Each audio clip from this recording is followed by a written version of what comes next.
the lantern tide.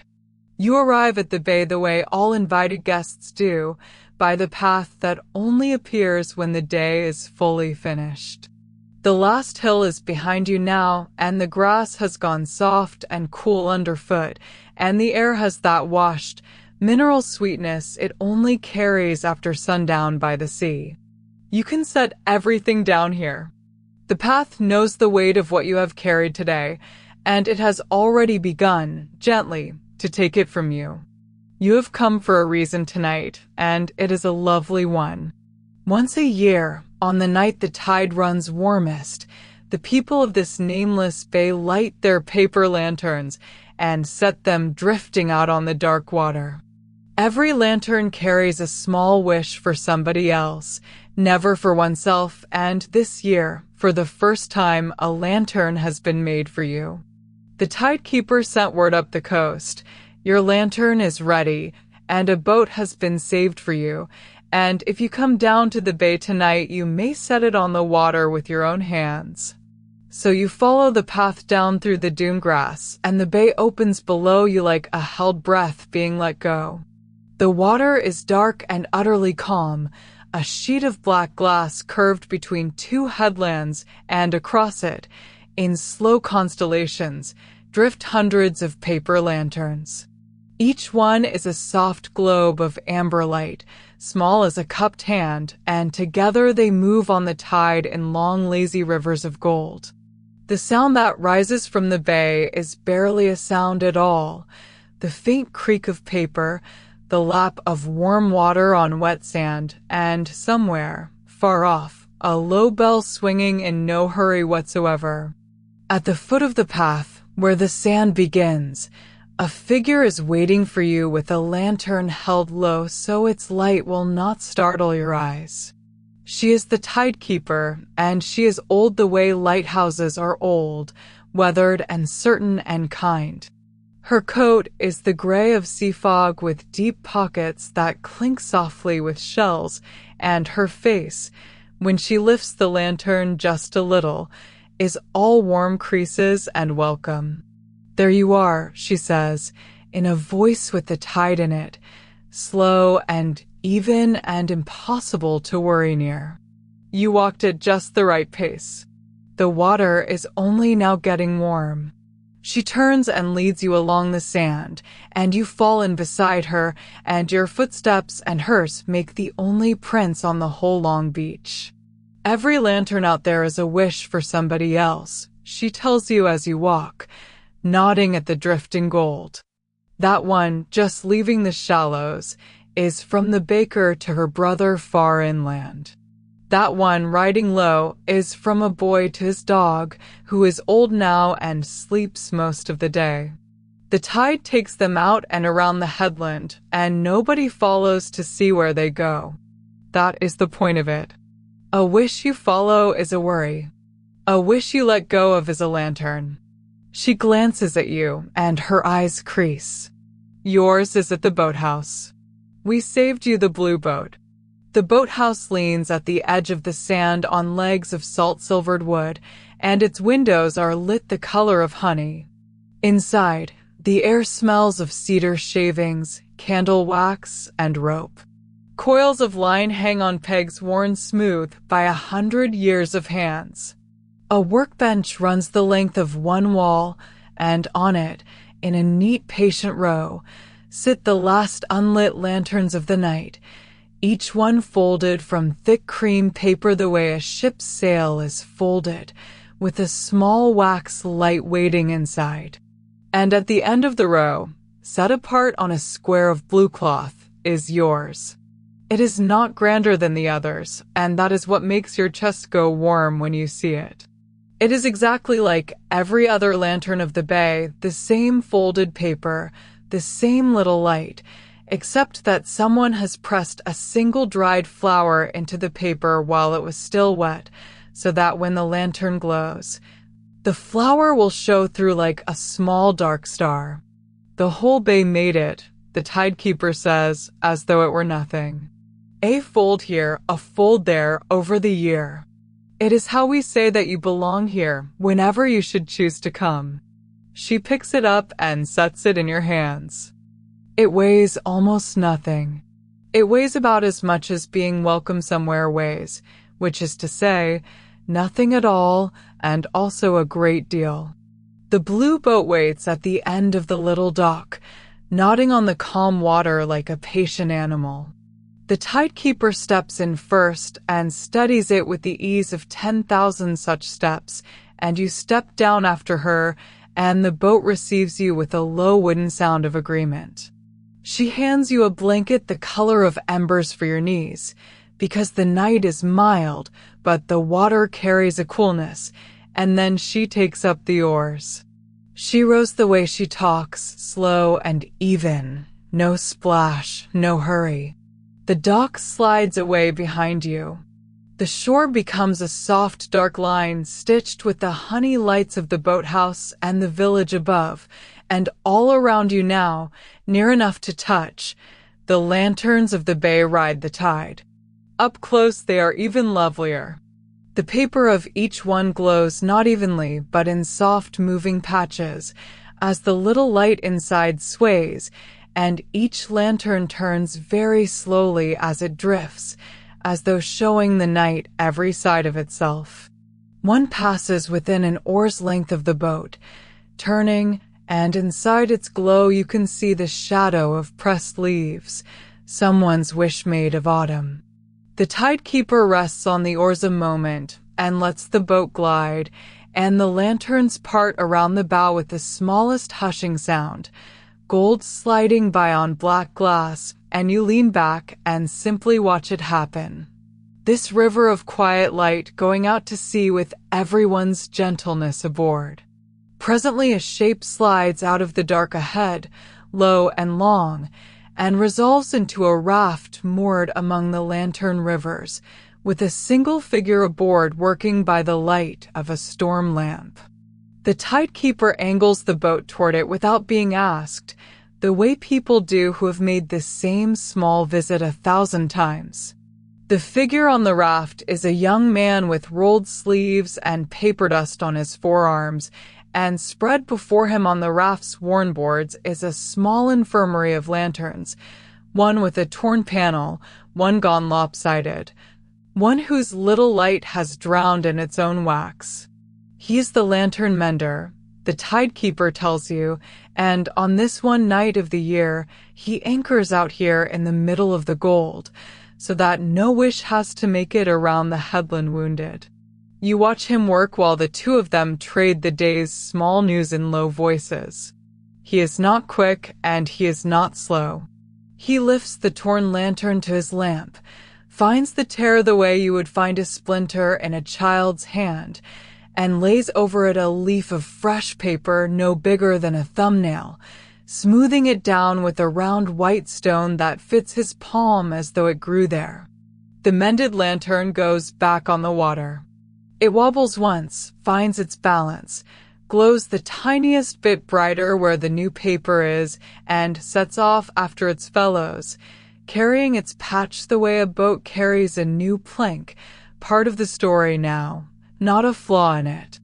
Everything here gets where it is going, the mender says to you, by way of hello and goodbye at once, just not always in its first paper. And he bends back to the lopsided one unhurried, as your boat slides on into the dark and the gold. Now then, she says softly after a while, there is a thing I show to every first-time guest, and the tide is right for it. Before your lantern goes on the water, you should see where the light of this bay comes from. It is not far. It is never far. It is only deep. She turns the boat with one oar and rows, and the lantern rivers thin around you until the water opens out clean and black, and then she stops and nods over the side. You look down, and you see that the bay is lit from below. Far under the boat, too deep to touch and exactly deep enough to trust, the floor of the bay is scattered with light. At first you take it for the reflection of the lanterns above, but it moves differently, slower, breathing rather than drifting, a meadow of pale blue-green glow spread across the seafloor as far as you can see. Here and there it gathers into brighter pools, and from the pools, every so often, a single mote of light comes loose and rises, small and unhurried as a snowflake falling upward, until it reaches the surface and winks out with the faintest imaginable brightness, like a thought arriving. The tide grows warm here once a year, the tidekeeper says, resting on the oars, and when it does, the sea lights its own lanterns. Nobody has ever gone down to see what they are. It has been proposed, she says, with a dry small smile, many times by many clever visitors. But the bay has one law only, and it is the one I told you on the sand. A wish you follow is a worry. Some lights are for looking after, and some are only for looking at. The sea tends its own. The boat rocks, very slightly, the way a cradle does when a hand has just left it. You watch a mote of light rise the whole way from the meadow below, taking its time through the dark warm fathoms, and arrive at the surface an arm's reach from the boat, and let go its little brightness into the night air and be done. You feel the same thing happen somewhere in your chest. Something that has been rising in you all day, or perhaps all year, reaches the surface and lets its light go and is done and rests. The tidekeeper watches you feel it and nods once, satisfied, like a doctor hearing a heart come right. Then she takes up the oars again. Come, she says. The old lantern goes out at slack tide, and yours should be on the water to see it. She rows you back in among the golden rivers by a way you have not come before, close along the foot of the eastern headland, where the rock leans out over the water and makes a long low room of the dark. The sound of the bay changes under the overhang, softens and rounds, the hush of the lanterns coming back off the stone like the bay humming to itself. Here the cliff face is honeycombed with little niches, dozens upon dozens of them, worn by water or made by hands so long ago it amounts to the same thing, and in each niche rests a lantern that has finished its journey. These are the ones the tide brings home again, she tells you, the rare few that circle the headland and return. Nobody relights them. They are done wishing. The villagers set them in the cliff the way you would shelve a well-read book, and on lantern night the young ones row along the foot of the rock and touch each old paper shell once, for luck, for thanks, for the sweetness of things completed. She lets the boat drift the whole slow length of the cliff, and you reach out once and rest your fingers on a lantern gone brown and soft as mothwing with age, and you would swear that you will never insist on it, that it is still very faintly warm. Beyond the headland's foot the bay opens again, and as you go, the bell you heard from the shore sounds again across the water, closer now, rounder, and you see where it hangs, on the prow of a long, low barge anchored in the very middle of the bay. Hung all over with lanterns of every age, this year's bright paper beside paper gone soft brown with seasons, and at the center of the barge, on a mast of driftwood, one lantern larger than all the rest, dark still, waiting. The first lantern, the tidekeeper says, shipping the oars so the boat glides. The oldest wish in the bay. It was folded so long ago that nobody remembers who it was for, which means by now it is for everyone. It is lit last once a year tonight from the flames of all the others. Watch. From all across the bay, small boats like your own are converging gently on the barge, each one carrying a taper, and one by one the boatkeepers reach up and touch their small flames to a wick that runs like a vine up the driftwood mast. The flame climbs the vine slowly, in no hurry, a bright bead traveling upward through the dark, and the bay goes quiet, even the bell holding its breath, and then the bead of flame reaches the great lantern and steps inside. The first lantern wakes like a moon. It is not bright exactly. It is deep. Its light is the color of every hearth you have ever sat beside, and it does not dazzle the eye but rather settles it, and as it wakes, every lantern on the water seems to glow a shade warmer, the way every voice in a room softens when someone beloved walks in. The light lies down across the black glass of the bay in one long golden road, from the barge to your boat, as though it had been looking for you, and found you, and was glad. The tidekeeper lets the boat sit in that golden road a long moment. Nobody in any boat anywhere on the bay says a word. The bell swings once softly and is still. Now, she says, warm and low. It is time. Yours goes on the water here, where the old light can see it off. You take up your lantern from its blue cloth. She strikes a slow match and shelters it with her hand, and you tip the little paper door and light the wax light within, and the lantern wakes in your hands, and the pressed flower appears in its glow, a small dark star in a warm gold sky, just as promised. For a moment you hold the whole thing, light and paper and flower and wish, the whole warm weight of being thought of by a village for a year. Then you lean over the gunwale and set it on the water and let it go. The tide takes it at once, but slowly, the way careful hands take a sleeping child. Your lantern turns once, as they all do, showing you its flower one last time, and then it joins the river of gold, one light among hundreds, indistinguishable, which is somehow the very best part. And it goes out along the golden road toward the headland with all the others, carrying its wish, which you never told anyone, and which the bay never asked you to say aloud. You watch it go until you cannot honestly say which light is yours anymore, and you find that this does not grieve you at all. It is the opposite of losing something. It is what the tidekeeper said on the sand. A wish you let go of is a lantern.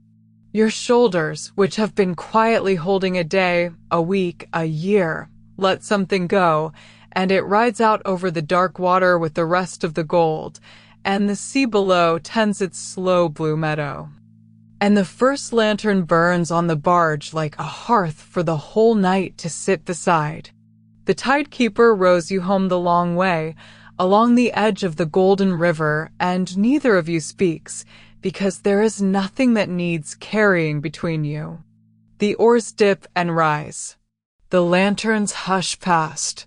The warm blanket is heavy on your knees, and your eyes, you notice, have begun to blink more slowly, each blink a little longer than the last, each one a small rehearsal.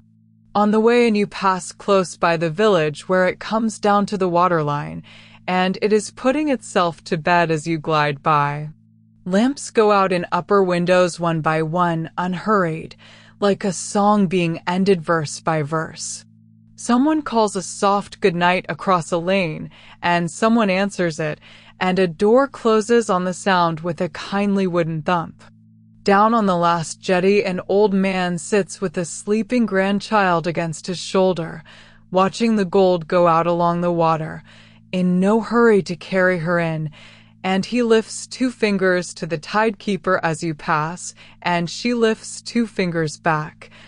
The whole conversation of 30 years of neighborliness in it. The smell of banked hearths drifts out over the shallows, and under it the green smell of the dune grass, and under that the warm dark salt of the bay. The smell the whole night is folded in. A little way on, the water shallows over pale sand, and the boat glides across the drowned garden of the bay, where the sea glow from the deep meadow reaches up thin and gentle, and eelgrass sways below the hull in slow silver-green ribbons, combed all one way by the tide the way wind combs a hayfield. Small pale fish hang above the grass, asleep in the manner of fish, all of them faced into the current, all of them rocking minutely in place like a nursery of cradles. The boat's shadow passes over them, and not one of them stirs. The bay does not startle even its smallest sleepers, and it does not intend to startle you, and you can feel that intention holding all the way through the warm boards under you, all the way up through the blanket's ember-colored weight. The boathouse light grows near again, honey-colored on the dark. But she does not take you back to the dock. She rounds the last little point of rock instead, and there, tucked above the tide line in a hollow of the dunes, stands a small cottage you had not seen from the path, its one round window lit, its door standing open on a room the color of firelight.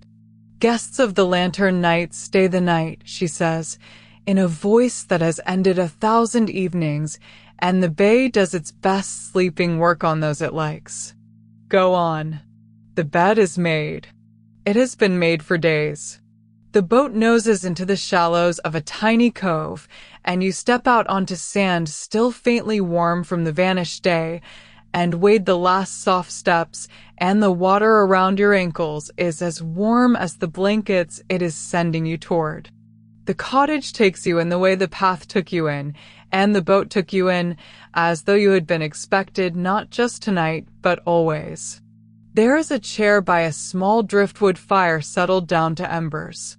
There is a bed under the round window, deep and heavy quilted, turned back at one corner in a small eternal gesture of welcome.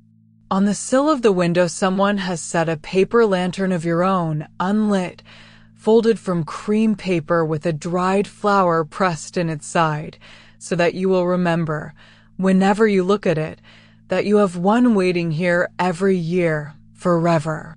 You lie down, and the bed receives your whole day, your whole self, the way the tide received your lantern, carefully and all at once. The quilts are heavy in the exact way that means safety. Through the round window you can see a curve of the bay, the golden river still flowing gently out along the dark, the great first lantern burning low and warm at the heart of it all, and the tidekeeper's boat, small now, rowing its slow, unhurried way home across the glass. Your limbs grow heavy in the good way, the way sand is heavy, the way quilts are heavy, the way a lantern is not. Everything you carried down the hill this evening is out on the water now, riding gold, headed wherever wishes winter.